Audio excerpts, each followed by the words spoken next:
2, 1. Hello, everybody. Hello. Welcome to the Capital Gains Tax Solutions podcast, where we believe most high net worth individuals and those who help them, they struggle with clarifying their capital gains tax deferral options. Not having a clear plan is the enemy. Using a proven tax deferral strategy, such as the Deferred Sales Trust, is an amazing way for you to exit highly appreciated cryptocurrency, business, real estate, save a failed 1031 exchange, so you can create and preserve more wealth, defer millions of tax, and invest with some amazing people that we're going to, such as perhaps this guy we're going to have on our show here.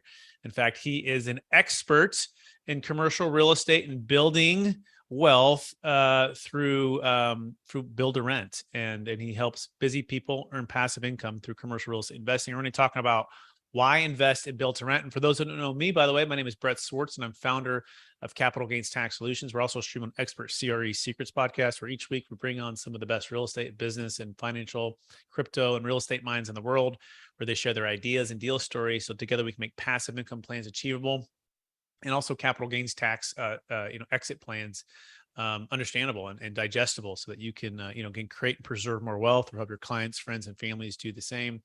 And so please welcome to the show with me, Mr. Flint, Jameson. Flint, how are you doing? Hey, I'm doing well. Glad to be here, Brett. Yeah, absolutely. And for our listeners getting to know you for the first time, would you give us a little bit more about your story and your current focus? Yeah, background. I'm an engineer. I spent now almost 20 years in aerospace designing aircraft. Now I'm a program manager, actually. But I got started in real estate in 2018. I bought a duplex, a very, very distressed duplex, renovated it, kept it, held it for a while, sold it earlier this year before the market crashed. So I magically timed that one well. But back in 2019, I shifted to syndications and got into commercial real estate, and I've never looked back. Amazing. We're going to dive into all of those parts of this conversation. We're going to weave in why invest in build to rent real estate. And by the way, you're out of Denver, Colorado. Is that true, Flint? That is correct. Very cool. But before we go there, Flint, I believe we've all been given certain gifts in this life, and these gifts have been given us to be a blessing and help to others. Once you go back to your high school days or earlier days, what strengths or gifts that you believe you were given, and how do those gifts help how you help people today? Oh man. I've been an introvert my whole life. And at some point in the early 2000s, I came out of my shell, and I managed to learn how to be a good leader. There was a natural talent there, and being a leader means interacting well with people. And that naturally led to networking with people and educating.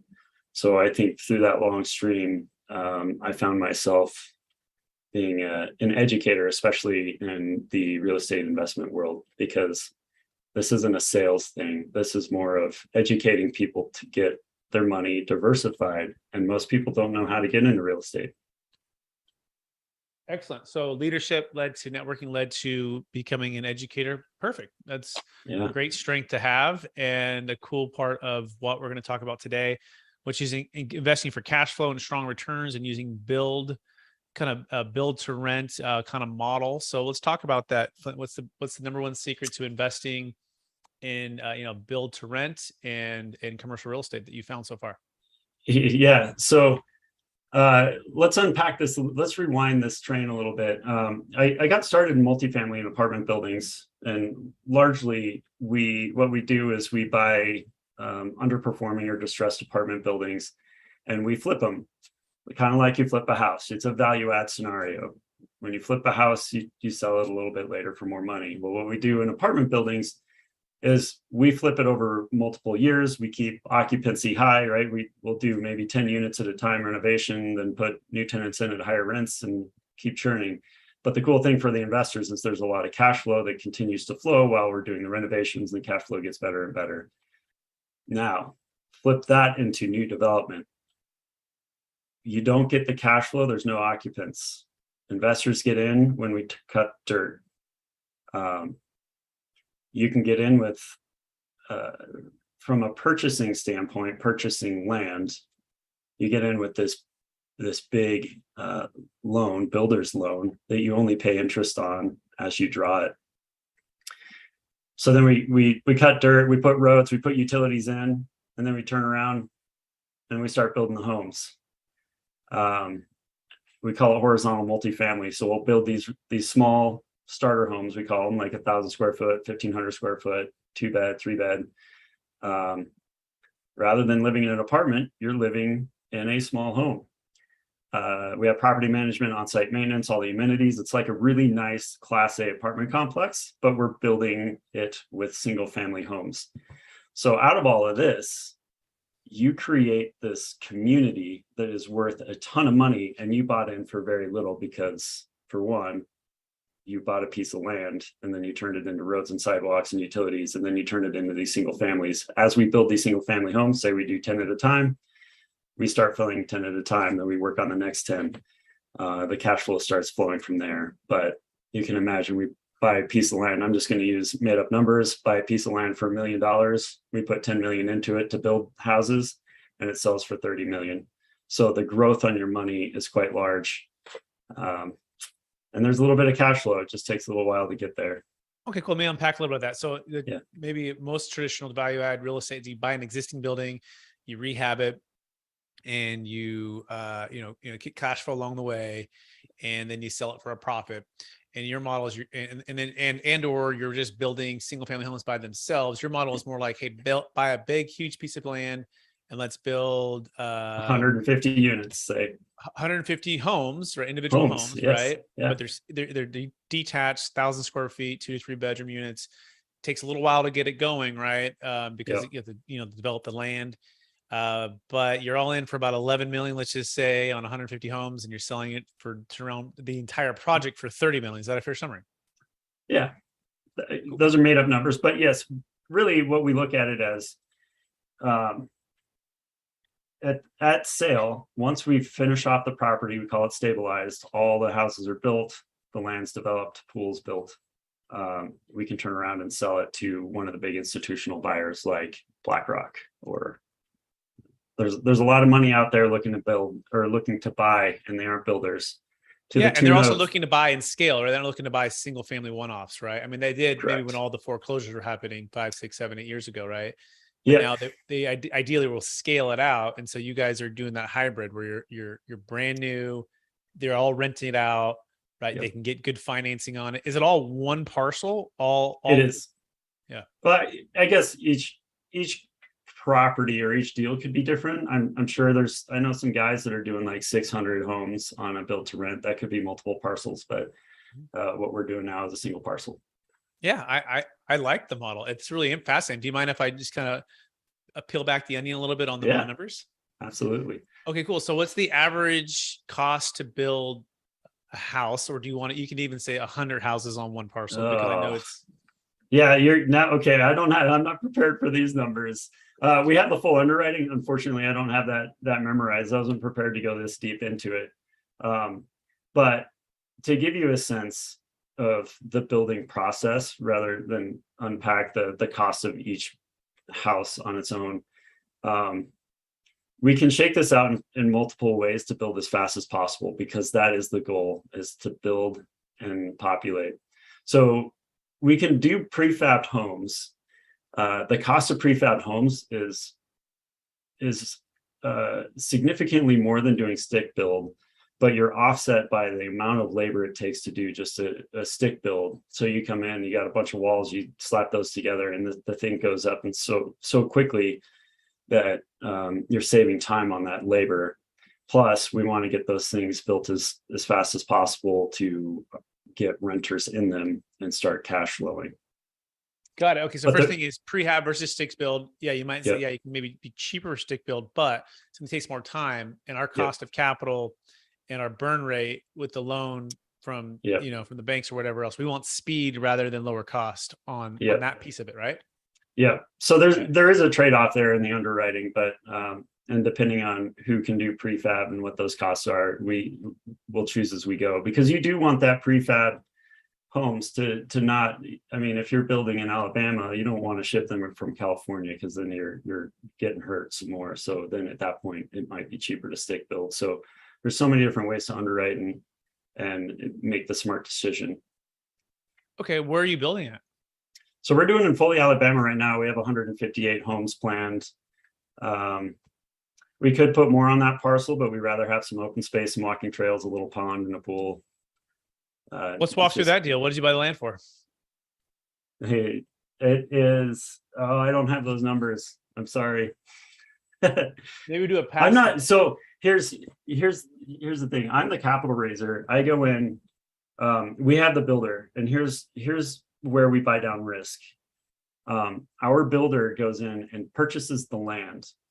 They buy the land. They do all the entitlements. They get all the environmentals done. They do the engineering. They go to the municipality, get all the votes approved. That's where all the risk is, or a majority of the risk is when you're doing new dev. So our builder paid for all of that up front. Where we come in as syndicators, we come in at the horizontal where we're starting to cut dirt. So me as a capital raiser, I'm bringing funds to the deal. Yes, I've seen the underwriting. Yes, I've talked to the builders. I have not memorized all the numbers. I apologize, but I come in with these trusted source, people I know, like, and trust. They've done many communities. That's what they specialize in. They are partnering with us to adapt their new development neighborhoods that they classically build and turn it into a build to rent with us syndicators. Yep. So that's where we come in. We come in when we start cutting dirt, and all of those, it becomes permit ready at that point when investors. Fair enough. That's cool. Now, maybe you can talk about like how you guys have done in the past, right? So, like, an average investor puts $100,000 in. It takes 2, 3, 4, 5 years, however long it takes. So the plan on this particular deal is we're underwriting it conservatively to 5 years. Okay. And this is like a 2.25, double your money, 2.25 multiple on your money if minimum investment is $50K. Now, what we anticipate, because we do conservatively underwrite, is there are so many different exit plans, and some of those exit plans mean you sell early even before you're done building. Like, one of these big institutions has been known to buy up the property and contract you to finish it. We could be 60% done, and they could come in and say, I want this so bad. I'm going to buy it from you, contract you to be done, so we could be out in 18 months. Now, I'm not advertising that, obviously, but this has happened in the past. We could be stabilized and ready to go within say 30 months and sell versus the 5 years. So there is $100 billion of institutional money that wants to buy build to rent, and none of them build. So we are coming in and building as fast as possible. Us syndicators, us builders, we can't build fast enough to fill the demand for the institution investors that want these properties. Cool. No, I like it. That's really great. What questions haven't I asked you so far about this model or this strategy that you'd like to throw out there and talk about? The one thing I really like about it is there's this big shift. Millennials really want to get out of apartments, right? Millennials is the largest population generation right now. And oddly enough, they are the family formation average age. Don't quote me on this, but I was surprised it's like 35 or something. So millennials are starting families at 35. They want to get out of apartments. They may not be able to afford the houses, and there aren't that many starter homes out there to purchase, plus the housing prices. So where's the happy middle ground? It comes in at this build to rent. They get their own 4 walls, and then they still have the amenities, and it's nice to have someone who can maintain your home so you don't have to. Likewise, older generation, they want to get out of their house. They don't want to deal with the maintenance of their house. So they are like empty nesters are now downsizing. They're moving into build to rents, and they let the maintenance guy handle their maintenance. That's smart. And they still have a house, right? Versus moving into an apartment where they feel like they're going backwards. And maybe they're with younger families, different communities, and it's a cool community sense. It makes perfect sense to me so far. Let me ask you, maybe the average rent for these houses, what do they usually rent for? This Foley property, I want to, don't quote me on it again. I think it's around 2,100 to 2,300. Okay. Foley, Alabama, for 1,000 square foot to 1,500. Yeah. And do they include utilities, or do the tenants pay the utilities? Yeah, it'll be individually metered, so they'll pay the utilities. Okay, that's good. So okay, I mean, we could always change that too, but if you have your own dedicated 4 walls, it's really easy to have individual meters. Exactly. So yeah, individually metered, they're paying their own utilities. They're paying $2,100 to $2,300. Yeah, I mean, without seeing the numbers in front of me, right? The concept makes a whole lot of sense. Obviously, cost of labor and cost to do this, and on California, it's really tough to build, right? Yeah, well, Yeah, not in California. That's why. So we partnered with this builder that lives in Alabama, and they really only build within 4 hour radius of where they live. So Foley, Alabama, it's right near Pensacola, Florida. Mhm. They know the municipalities, they know the people as they need to go in and get permits and get the zoning, right? They need to get those votes, and you gotta, the NIMBY culture is very, very alive right now. And for those of you who don't know NIMBY, it's not in my backyard. If there's a piece of land, there's a lot of people voting things down to get developed. So they know the area really well. They can target the appropriate land that they know that they can turn into a development. I think that's great. Hey, by the way, if you want to learn more about Flint Jameson, you can go to is it vestuscapital.com? That's VESTUS capital.com. That's VESTUS capital.com. Find them on LinkedIn as well. Flint Jameson. So Flint, we're going to transition to some capital gains tax and geek out about tax, if that's okay. Sweet. Let's do it. All right. So I'm curious, Flint, in your experience, what's been the biggest frustration for yourself or clients or partners or investors when it comes to exiting highly appreciated assets and or maybe the 1031 exchange? Comes to experience. I think maybe this is taking this to a slightly different topic, but we're starting to hear some investors, you get into these 5-year value add deals, and all of a sudden you get this huge chunk of money back. You may not want that money back, because now you've got a capital gain you have to deal with. And the best way to deal with it is you get it deployed in another property to get those accelerated depreciation out of it. Some of them say, I didn't want it back. I rather long-term hold and just cash flow. So I've noticed a lot of syndicators out there now looking for what I guess you can call a perpetuity plan, where it's just a long-term hold. And there's multiple ways to shake that, but yeah, investors are either looking for growth or long-term cash flow, and I think we as syndicators need to do good by our investors and see if we can't find some more unique ways to pull off some opportunities for them. Yeah, absolutely. We call that just creating and preserving wealth through the exit plan, right? And so you're right. Cost tags are a great way to do that.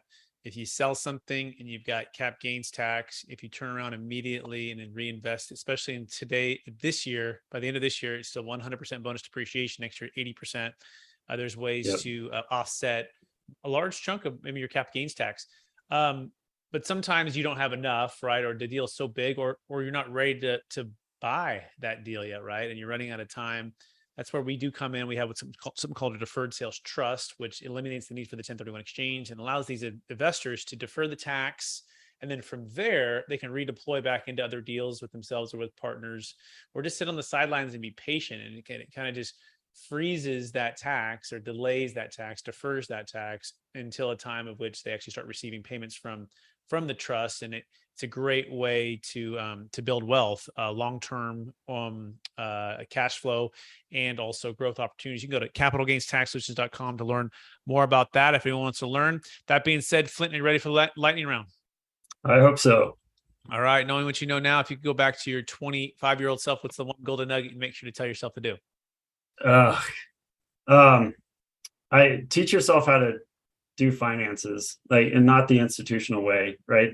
We've grown up in this world where the financial institutions just tell you, put all your money in the 401k, put it in jail for 30, 40 years, and only look at Wall Street as a quality diversified. We call that a quote unquote diversified within Wall Street investments. And I just, ever since I broke out of that mold, my eyes have opened.